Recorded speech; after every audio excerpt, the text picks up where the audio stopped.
Hello, welcome to my channel. Well, I really don't have very much time today. I've got appointments that I have to keep up with, and I know that you like my hydrangeas, so I thought I'd do one very quickly for you. And it's not much, but it's something.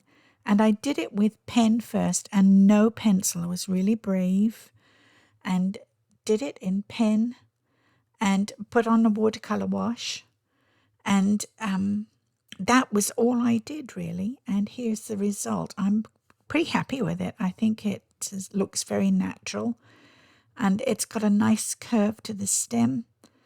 I used Paint Shop Pro to brighten it up slightly. It didn't need much brightening, but I think it would make a nice card. And I hope you like it, and thank you for watching. Please like, share, and subscribe. That helps my channel grow, and I'd be very grateful if you could find time to do that. And thank you to everyone who's already done that. I really appreciate you.